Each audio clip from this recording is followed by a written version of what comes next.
The sky had not been blue for weeks. It hung heavy with the dull gray of orbiting alien cruisers, a reminder that Earth was no longer just a home. It was occupied territory. The invaders hadn't come with fanfare or diplomacy. They arrived in silence, with engines that hummed low like the warning growl of a predator.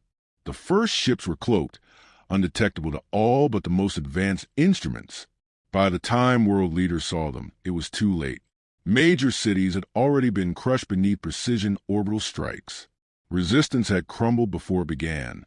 Commander Raheel Khan stood on the edge of a ruined building in what was once central Karachi. His boots crunched over glass and twisted steel. He held no illusion of victory, only survival. The Galactic Confederacy had underestimated humans, but not enough to hand them a win. Their soldiers, 8 feet tall, with chrome-blue exoskeletons and advanced neural-linked weaponry, marched through human settlements like gods among ants. They didn't even acknowledge gunfire anymore. Human bullets bounced off their armor like raindrops on a warship. Raheel lit a cigarette with shaking hands, the tip glowing faintly against the dusk. He wasn't supposed to smoke. Orders had forbidden it. Infrared exposure risk, they said, but rules didn't matter much anymore. His squad was down to 17 men, scattered across ruined blocks, acting as messengers more than soldiers. What they lacked in strength, they made up for in silence. And in that silence, something old had awakened. "Any word from Ghost Unit?" he asked, not turning as Lieutenant Zara approached behind him. Her uniform was as worn as his, stained with ash and months of bloodless retreat. "Nothing," she replied, eyes scanning the street below. "But command still has it marked as active. Either they're alive or no one's found the bodies." He nodded slowly. Ghost Unit was one of the few sniper teams Earth still had in the field, operating independently. Disconnected from satellites and command hubs, they were shadows among ruins. No confirmed kills, no signals. Just silence. The aliens didn't even bother tracking them. In every intercepted transmission from the invaders, humans were classified as pre-technological threat level, meaning their long-range capabilities were considered null. Sniper rifles, to them, were obsolete relics, something fit for a museum, not a battlefield. Arrogance. It poured off the Confederacy like oil. Their weapons cut through tanks. Their drones patrolled with predictive AI that could intercept a missile mid-flight. Yet they never once considered that a man lying still for 12 hours in the dirt, waiting for one clean shot, might be more dangerous than 1,000 drones. Raheel inhaled deeply, watching the cruisers drift above like lazy predators. "They think they've already won," he said. "They have," Zara murmured. "At least on paper." He gave her a tired smile. "Paper's flammable." She didn't smile back. Far to the west, a distant rumble broke the silence, low, like a storm muttering in its sleep. Both officers looked up. A small streak of flame spiraled downward from the clouds, trailing smoke like a falling star. Another human satellite, perhaps, or one of the last orbital platforms being dismantled. The aliens dismantled Earth piece by piece, never in a rush. This was not just conquest, it was erosion, a slow drowning. Raheel turned back inside, down the crumbling stairs of what passed as a command center, a cracked table, a static-filled radio, and maps that no longer meant anything. Red dots marked former bases. Now, they were only graveyards. As he sat, Zara handed him the latest intel. Scratch notes from field scouts. Nothing digital. Digital could be tracked. Paper and ink, however primitive, still had their uses. A red mark circled a location in Central Europe. It was a 4th report from that region in as many days. Alien officers dead, 3 of them, all high-ranking, all shot in the eye through visors supposedly unbreakable. No explosions, no witnesses, just bodies found at shift change, stone cold. Raheel tapped the paper. This could be them. Zara's eyes flickered. Ghost Unit, or someone like them. He leaned back. They're starting to notice. A knock at the doorway made them both reach instinctively for weapons, but it was only Corporal Donish. Young, sunburnt, eyes wide with a mix of hope and disbelief. "Sir," he said breathlessly, "Command just sent a secure message. We have visual confirmation. A kill. Sniper hit. Officer class. No tech signature. Raheel stood. From who? Unit designation. Shadow 9. He looked at Zara, pulse ticking louder than the distant thunder of alien machinery. Shadow 9 was silent for 3 months. Presumed dead. Or worse. Where? Zara asked. Poland. Abandoned rail line. Wind crossed 8 miles per hour. Target was moving. Raheel smiled. Not out of joy, but something darker. Satisfaction, maybe. The first crack in the armor. Did they find the shooter? No, sir. They searched the whole sector. No heat signatures. No footprints. Just one casing. Zara folded her arms. They'll start paying attention now. Raheel shook his head. Not yet. Not until we make them afraid. For a long moment, none of them spoke. Outside, the alien ships hummed overhead, bathing the ruins in their cold blue glow. But down here, in these shadows, beneath the radar, something moved. Something human. Something patient. Raheel reached for the old radio, the one they only used when it mattered. He turned the dial slowly until the frequency aligned, one known only to those who needed to hear it. He pressed the transmit button.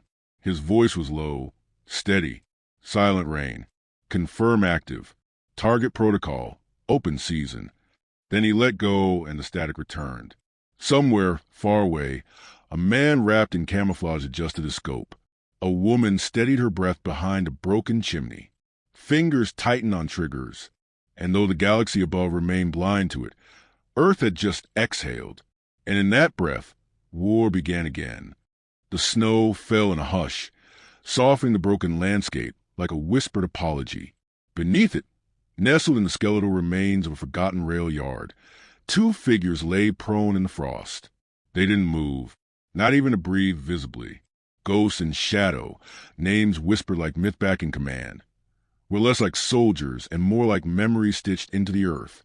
Ghost, real name Ilya Morozov, peered through the scope of a heavily modified rifle older than the invasion itself.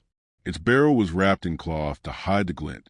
Its stock was splintered, but it was accurate, reliable, the kind of weapon you trusted not because of its design, but because it never lied. Shadow, one Sergeant Eva Zielinska, tracked wind speeds with a scrap of ribbon tied to a rusted pipe. The flutter was faint, 3 knots per second. She wrote it down in her small black notebook, every condition logged with obsessive precision. Eva didn't believe in luck. She believed in math, in wind resistance, in muscle memory, in control. They had waited here for 2 days, hidden beneath snow-dusted tarp and ruin. Their target moved only once in that time, an alien officer in iridescent armor, overseeing a convoy checkpoint along a cracked highway. Tall, elegant, aloof. No helmet, no care. Ilya whispered, barely a breath. 90 meters, still no shield flare. Eva adjusted her spotting scope. Confirmed. He's confident. Arrogant. Same thing, she said. Then after a pause, you're taking the shot. Ilya blinked once. She never gave orders unless the outcome was certain. He adjusted the rifle, aligning the reticle just above the target's left eye. The alien skin shimmered like molten silver, pupils vertical slits under ridged brows. An ornate crest glowed faintly on his chest. Command rank. Not the kind of creature that walked alone. But today it did. Winds shifted. Eva murmured. Minus 0.3. Hold 2 millimeters left. Ilya breathed in. Counted. Released. The trigger moved as if part of his body. There was no report. No thunder. The suppressor reduced the sound to a thud softer than a book dropping on carpet. But the effect was biblical. The officer's skull snapped back. A neat hole opened between his eyes. For a moment, he just stood there, as if puzzled by the betrayal of his own biology. Then he collapsed, graceful and final, like a puppet whose strings had been cut. Eva whispered, impact confirmed. No alarms. Not yet. They slid back slowly, careful not to disturb even the snow. Their retreat was a silent ballet, rehearsed 1,000 times. By the time the alien patrols arrived, screaming in their own static tongue, The snipers were a rumor carried by the wind. Hours later, inside a mobile analysis unit buried beneath a warehouse in Berlin, the Confederacy's tactical intelligence grid ran the data 100 times. The officer's vitals flatlined at 16:03 Universal Time Coordinated. There were no energy readings, no heat bloom, no electromagnetic spike. The AI flagged it as a mechanical failure, possibly a microfracture in the cranial armor. Suggests suit recalibration. No further threat analysis required. But the foot soldiers whispered. They told each other about the commander who had dropped like a puppet. No warning, no visible wound until you looked close. So close you could see the human-shaped hole in perfection. Word spread with a speed even algorithms couldn't contain. A few began to wear helmets again, just in case. The second shot came 3 days later. Southern Turkey. Another officer. Same precision, same silence.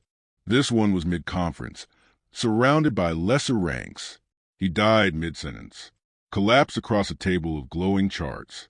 No blast, no projectile trail, no origin point. Just death, served cold. By the fifth confirmed hit, the Confederacy AI reclassified its initial reports. There was a pattern. Trajectory suggested kinetic projectiles, non-energy based. Probable terrestrial source. Potential threat. Minimal but unpredictable.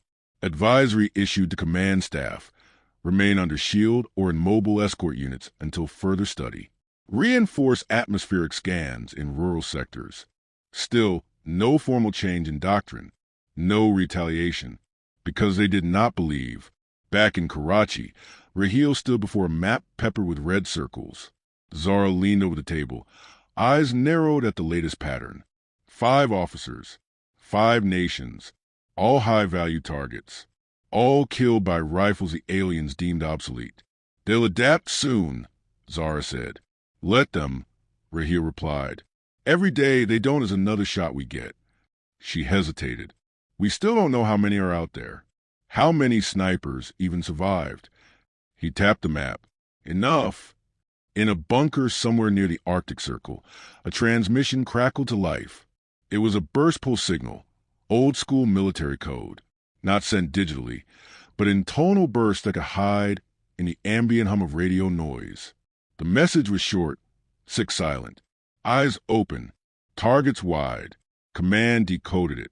6 active sniper units, all operating without support, all killing, none caught, and still not a single confirmed visual on any of them, not even by drones. The Confederacy's silence began to stretch too thin. In their language, silence was assumed to mean submission. It was a fundamental flaw in their doctrine, a blind spot shaped by centuries of technological arrogance. But the humans weren't silent because they feared. They were silent because they were aiming. On a barren rooftop in the Balkans, Ilya cleaned his rifle by moonlight, hands steady. Eva watched the stars, tracking patterns. She noted the new satellite paths, guessing which ones were alien surveillance. Below, another convoy passed through the valley, armored walkers lit with ultraviolet pulses. They moved like titans, their steps shaking the snow off trees. Eva didn't look down. We'll need to move in 12 hours, she said. Ilya nodded. Target. She passed him a torn piece of paper. A printed face, alien and sharp. He looked at it, then folded it neatly. They had work to do. The city of Prague burned slow, like an ember unwilling to die. Smoke wound its way through half-collapsed towers and blackened cathedrals, but the fires no longer roared. They smoldered, angry, patient. Above, alien patrols moved in precise geometric paths, monitored by drifting drones that blinked with sapphire light. Yet none of that stopped the bullet that killed Sub-Commander Elvan as he stepped from his dropship. There was no ceremony in death. No energy burst. No warning ripple in the fabric of the sky. Just a click of bone, a spray of brain, and silence reclaiming its territory. Miles away, in the hushed sanctuary of an abandoned observatory, Raheel studied the footage. The kill had come from a trillion 1.3 kilometers distant. Wind, negligible. Elevation, uphill. Margin of error, less than a fingernail. The camera didn't catch the shooter. It never did. Only the result. Zara entered with new reports. her boots muffled against the stone floor. "2 more last night," she said. "Algiers and Kazakhstan. Identical methods." Raheel didn't look up. "Confirmed kills?" "Confirmed. Officers only. Always the ones giving orders." He exhaled. "Their hunting command structure." "It's working," Zara said, placing a coded sheet on the desk. "Command latency across sectors is up 40%. The aliens are rerouting leadership through orbit. They're scared to be on the ground." She gave a small nod. They should be. The movement had grown beyond them. What began as a last-ditch deployment of scattered sniper units had transformed into a campaign, a method, a war fought with time, distance, and quiet fury. Earth's remaining resistant cells, once fractured and desperate, now waited for reports. Each new kill was a whisper of hope, a reminder that even gods could bleed. They were calling them the ghosts of gravity now, not just in soldier slang, but in the intercepted alien transmissions. Raheel had seen the logs. Confederacy commanders speculated about cloaking devices, energy disruptors, quantum phase rifles. They couldn't accept that what hunted them was human, that it was a woman breathing slow in the dirt, a man wrapped in burlap on a hillside, a finger tightening on a steel trigger. Zara handed him a small holotab. The display blinked with compiled data. 12 units confirmed. 16 more suspected. Independent, without central control. Some were former soldiers. Some had once been hunters, biathlon athletes, or just survivalists. But now they were something else. Ilya and Eva? Raheel asked. Still active. Last seen near Oslo. Picked off a scout team before vanishing again. They're running low on ammo. We all are. The war had changed. No more battles. No more tank lines or artillery duels. Now, it was death dealt in single shots, with days of crawling just to press a trigger once. The ghosts knew that every bullet mattered, so they chose their targets like chess pieces. Officers, engineers, communication relays. Never foot soldiers. Never civilians. It wasn't just warfare. It was psychological annihilation. In alien camps, paranoia bloomed. Junior officers refused to walk in open areas. Many now deployed decoys, robotic clones, hollow dummies in full regalia. But the ghosts learned quickly. They could smell the metal in a fake, sense the stiffness of gait through a scope. The dummies lived. The real ones did not. In New Mexico, a sniper known only as Ash dropped 3 officers in the same day from atop a rusted water tower. He left behind no tracks. In Mongolia, a local woman, Sarin, had taken out a convoy by targeting only its lead and final vehicles, trapping the rest in a kill zone where nature did the rest. They weren't just killers. They were tacticians, symbols, and that made them dangerous in a way no weapon ever could be.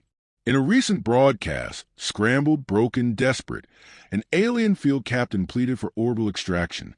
"They are not predictable," he said in his static-laced tongue. "They do not seek territory. They do not engage. They vanish. They are wind with teeth." On the ground, however, not every shot ended with clean escape. Raheel had seen the footage from the Italian Alps. A sniper team of 3, call signs Glass, Ember, and Roach, had executed a perfect strike on a mobile comms vehicle, but they were trapped on exfil. Drones descended in waves. Roach died shielding the others. Ember was taken. Glass self-terminated before capture. The aliens recovered no intel. Only silence once again. Their sacrifice bought 3 days of disrupted communication in Sector 12, enough for a supply drop to get through. Enough to save a resistance town that would have otherwise burned. Zara said little that night. Raheel said even less. They knew the cost. That was the part no one ever saw. The waiting, the isolation, the constant hunger, the fear of frostbite, infection, or worse, discovery. Most ghosts would never see the people they protected, never hear the thanks. They were phantoms on purpose, and phantoms died alone.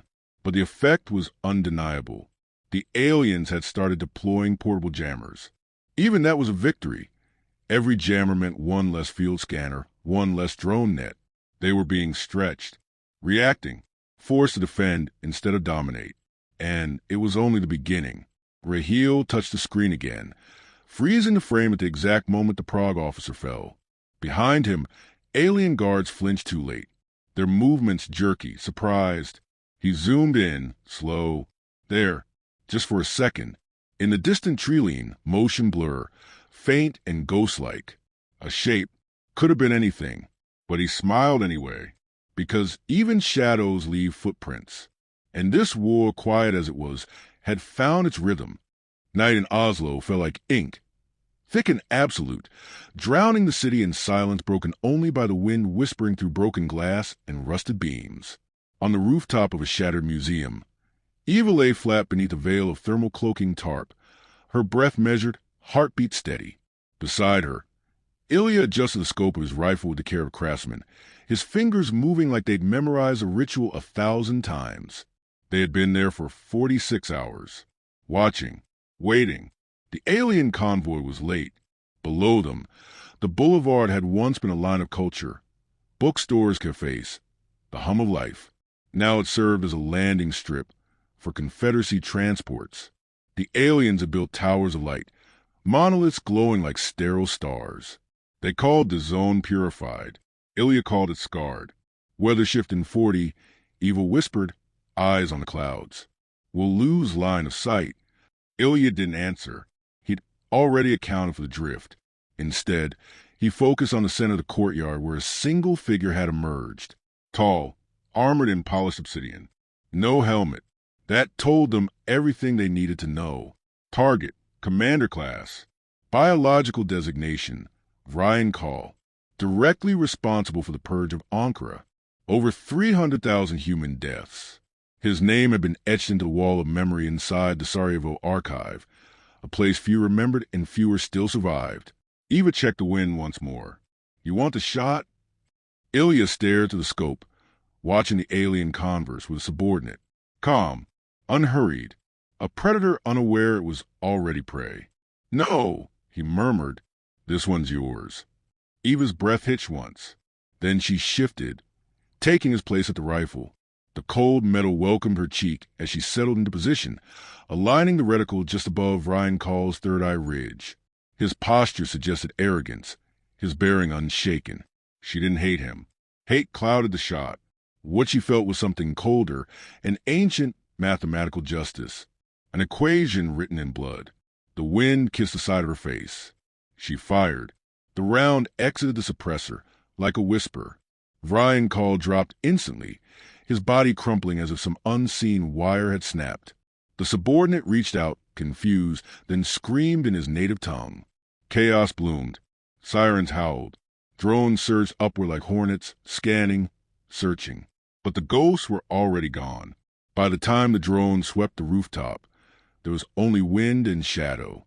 Far beneath the city, inside an abandoned train tunnel masked by decades of debris, Ilya and Eva emerged into a dim, flickering light.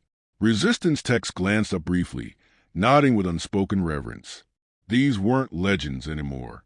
These were their scalpel in a world that had no sword. Raheel waited by the map table, Zara at his side. She was marking coordinates in red ink. Oslo, he asked. Eva handed over the recorder chip. Confirmed. 1 round. Clean. Raheel slid it into the processor. The screen blinked. Stats uploaded. A node on the map turned black. Another name erased from the Confederacy's command chain. Zara leaned in. You've made the top of their list. Eva shrugged. We were always there. But they all felt it. That strange pressure in the air. The weight of something about to shift. Raheel exhaled slowly. They're preparing a counterstrike. How big? Ilya asked. Big enough they stopped hiding the orbital movements.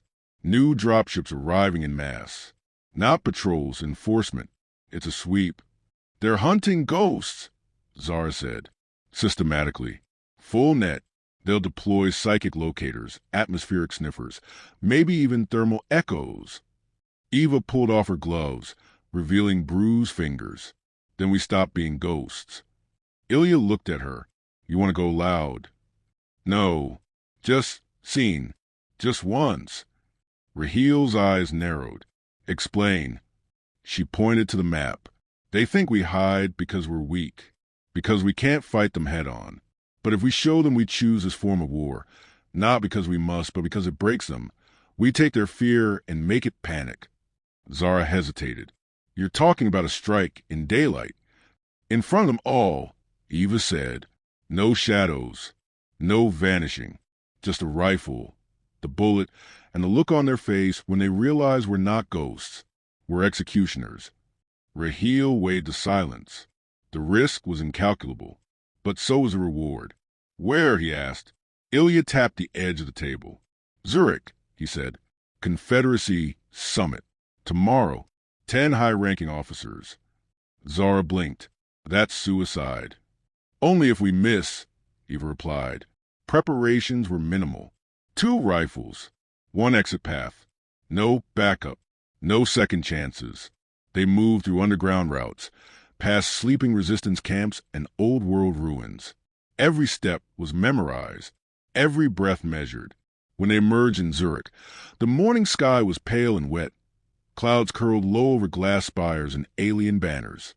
The square below teemed with guards and advisors.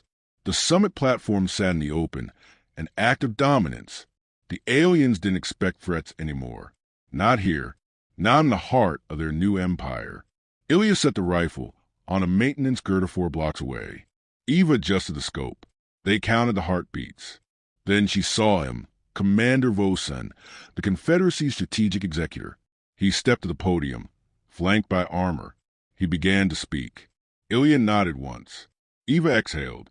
The shot cracked like a bell, unfiltered, unsilenced, ringing through the air with finality. Vosen's had snapped back, his body folding to the ground as screams rose. The world paused. Cameras caught the fall. Drones rose late.